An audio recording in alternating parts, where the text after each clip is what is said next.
Welcome to Using a Planner Like a Pro. I'm Jeree Parks, and I am so excited to do this presentation for you. I am a lifelong lover of planners, so I have a ton to share. Couple of quick notes before we get started. This presentation is part of a three-part series of videos, or they're all in the same blog post. So if you're watching this on YouTube, go ahead and stop over at my blog, which is My Creative Life 2014. I've added a link down below so that you can get there, because there's a separate presentation on exactly what my planners look like and how I use them. This one is more general about some tips for you to get better use out of your planner. And if you're interested, I also teach a number of craft classes, including a class on time management. And you can find those at my blog or at craftclassesonline.com. So before we get started, I just wanted to make one more note that this presentation is about using a planner like a pro. So we're looking to kind of take it to that next level, and that's really my goal with this presentation. I've set up the entire presentation based on tips. There's 7 of them that'll really help you. And these tips have come from my years of experience of attending classes and workshops and as a certified instructor. So I want you to know that they are just, not made up from my own day-to-day life. These are things that are well researched and known to be effective. So our first tip is planning is more than a to-do list or a calendar. So what does that mean? Well, first of all, again, just a reminder that this is about taking your planning to the next level. So if you're using your planner as a to-do list or a calendar and that works for you, hey, great. If what's working for you, I always say if it's working for you, don't change it. But if you want to accomplish a little bit more, then here are some ideas for you. Professional planning is about developing long-term goals. It is about deciding what is most important in your life. And it is about scheduling your life around what you want to achieve and what you say is most important to you.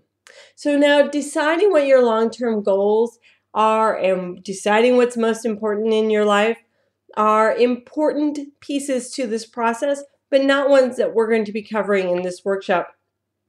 I will talk a little bit more about them in the video demonstration when I'm working on my own planner and calendar.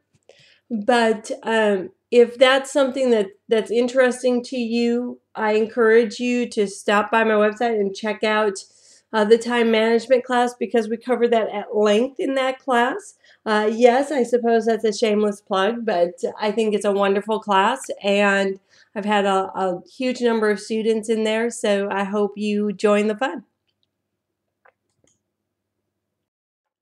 Tip number 2 is to choose the right planner for your needs.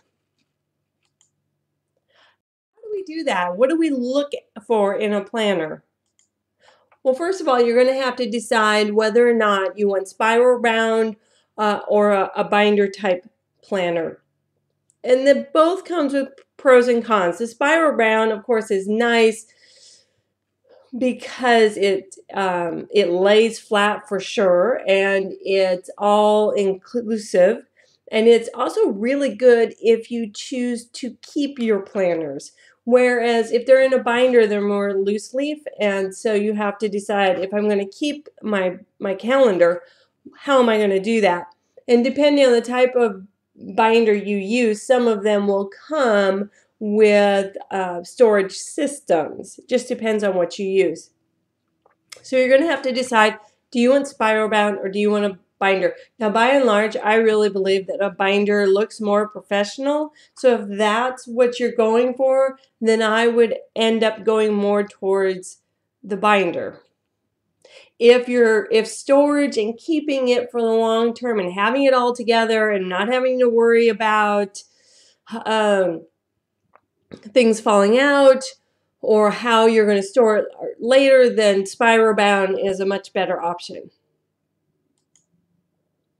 You're also going to want to think about how you divide up your days. Is time important to you? Or would you rather just have empty blocks to work with? And that is an important consideration. Many planners have the times all laid out. I will tell you, this system doesn't really work for me. My work life does not involve a whole lot of meetings or things that are time oriented. So that doesn't work for me, but it might for you. You might decide that you really are interested in scheduling things at certain times of the day. How portable do you need it to be? If you want it to be really portable, then size matters. So you probably want something a little smaller. If portability is not a big deal, then you might go with something larger. Obviously, if portability is really important, you might decide that an electronic calendar is the best. Now, by and large, this presentation is about using a paper calendar, but most of these tips can really be transferred over to a electronic calendar. In the coming slides, I'll talk more about electronic versus paper. Size is also important, particularly if you use a paper planner and you would like to print out some of the downloadables that you can find online, which there are a ton of them. Some are free, some are paid, or maybe you want to create your own. And I do some of that. I create some of my own. So then size matters because I don't want to waste a bunch of paper. So I either want it to be 8.5 by 11 or I want it to be half that size so that when I create the printable, I can use both sides of the paper. If it's some weird size like 8 by 10 or 7 by 5, then I've wasted a lot of paper when I'm printing things out, and that doesn't work for me. So size is important. Size also matters when it comes to portability. The bigger the planner, the harder it is to move around, carry with you. Some of them get so big, they're like small pieces of luggage. So if that's not what you're looking for, then you're going to opt for something a little smaller.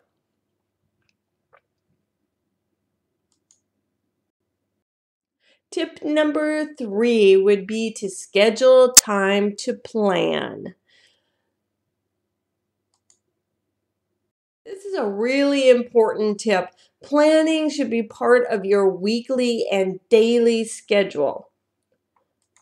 Most people sit down and do this either Monday morning or Sunday evening, and I typically do mine on Monday mornings. And I have to tell you, it is my favorite time of the week to sit down and look at everything I want to accomplish that week and schedule it all out. I love it. It's one of the reasons I opted to go back to using a paper planner. And again, in the video demonstration, you'll get to see my planner and how I use it. I still also use an electronic planner, and I'll show you how I use both of them. But that Monday morning time for me is just so much fun. And we have so many supplies anyway, so it's fun to kind of pull them out and get a little extra creativity time even while I'm planning. And then you also want to build upon what works. So if it works for you on Sunday evening, don't try to do it Monday mornings. One of the things that we do as human beings is that we often get very fixated on what doesn't work.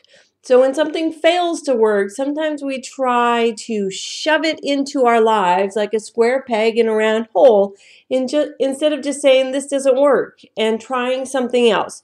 And that's true about all the pieces of this presentation.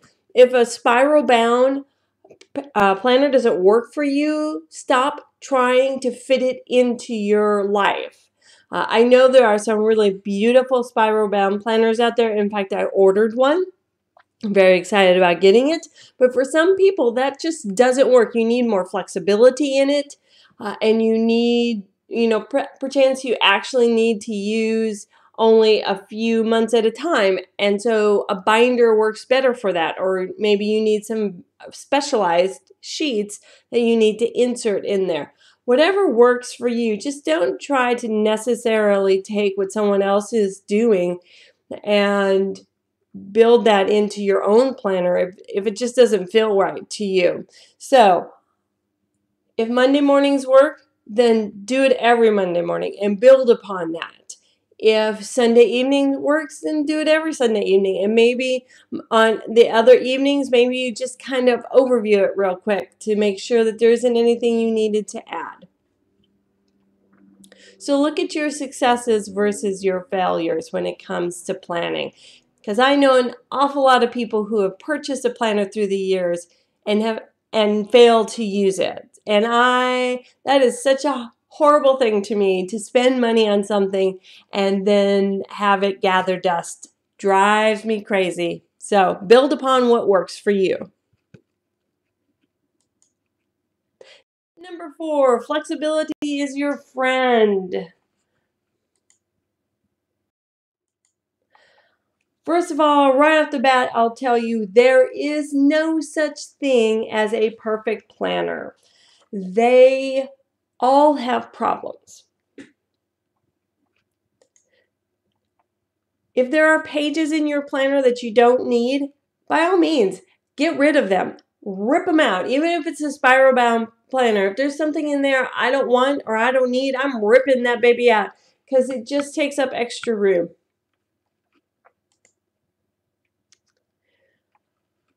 If you need more flexibility to add in personalized pages, you can always think about deconstructing your spiral bound planner. And there are plenty of YouTube videos on this. Basically, you can just take the spiral off and then cut the binding, the little tabbed binding side of the paper off, and then you can go ahead and add it to a regular binder. I am planning on getting a new planner, like I said, and I'll update my video demonstration once I have it. And it is a Erin Condren planner, which are super popular, but a lot of people do deconstruct those. And if I was working outside the home in a more business-like atmosphere, that is what I would do because I think it would look more professional. But it's totally up to you how you decide to do that. But if you need more flexibility, you might want to deconstruct your spiral bound planner. If you have specific needs from your planner, you might decide to go ahead and design your own. And I actually do design a lot of different pages that I use in my planner. And I'll show you those in the video demonstration. You can also purchase just a ton of printables, even a lot of them are even free, that you can do, that you can print out and set up a binder system that really fits your needs. Now, I did say I use a spiral bound calendar, but I also have another binder that I use for my to-do lists and my organizing. So I hope you take a moment to watch the other video because it'll show you what I mean and how I set everything up. And again, I just talked about there's a big, huge difference between spiral bound and a binder. Binder obviously allows you the most flexibility. And if you're really interested in designing your own planner, Shirley Pando, my partner in crime, has a class starting in January for designing your own planners. Again, I know a shameless plug, but it's a wonderful class. I know how hard she's working on it. So be sure to stop by our website and check that out. So tip number 5 is to plan weekly. I hear a lot of people talking about this when they talk about their planners. They talk about that weekly is better, but they don't know why.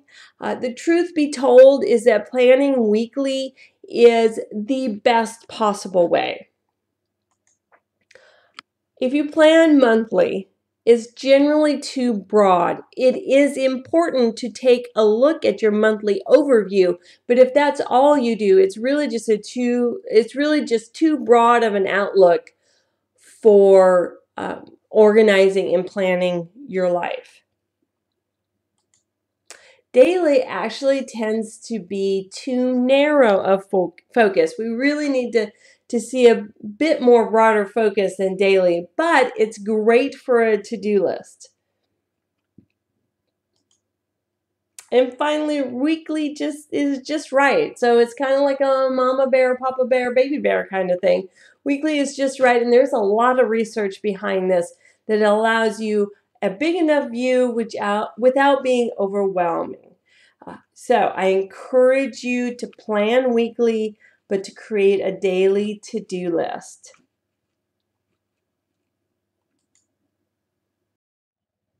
Tip number 6 is schedule your big rocks first. What in the world does that mean? That's an old Franklin Covey term. And yes, I am a certified Franklin Covey instructor, so that's where that comes from. But basically what it means is that you schedule what you say is most important first, and then fill out the rest of your day with all the little bits and pieces of our lives. There's a great demonstration that goes with this called the Big Rocks video. Now, I'm not able to share the Franklin Covey video with you because it's a part of their paid class. So, but I did find another one on YouTube which simulates it. So I've added that into the blog post so that you can see that. So again, if you're watching this on YouTube, be sure to stop by my blog and you can see all of the videos.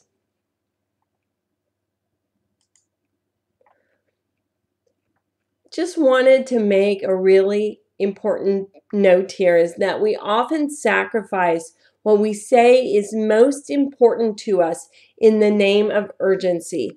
And that means we often get sidetracked by all the little things that go on in our lives that seem really important when they're not. They just happen to feel very urgent to us.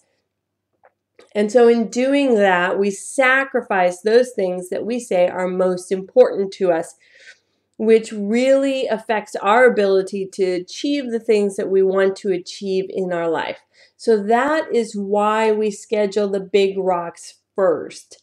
And you'll see me do that in my planner presentation. And tip number 7, and I think I've already mentioned this, there is no such thing as a perfect planner. We really have to kind of massage them and manipulate them. So I actually use a number of different planners and calendars to meet my needs. And again, I know I've repeated this. You can see them in the video, because I know that no one system is perfect. And that means I still use an electronic calendar because it provides notifications for me, which are really important for me to remember what's coming up on any specific date. We also have a number of calendars that we use for craft classes online, electronic calendars for the website, the classes, and the blog. That would be hard for me to have everything in one place for me. So I stopped trying to figure out how do I have this all in one massive planner, because that's not possible. Plus, my co-partner is in Florida and I'm in Texas, so I need to know oftentimes what's on her calendar too. That's even more complicated if you're only relying on paper. So there is a place for electronic calendar along with the paper planner. And I am excited to see the resurgence of paper planners. I really think I just think that's wonderful to see them come back in style. But I don't think we'll ever get rid of an electronic planner. I think what they do is they work together, not really one or the other. And I'm going to show you how I use both of them in my own planning process. And there you have it. Those are my 7 tips for using a planner like a pro. If you want to see my other videos, make sure to stop by the My Creative Life 2014 blog so you can see a demonstration of my planner, what it looks like, how I use it.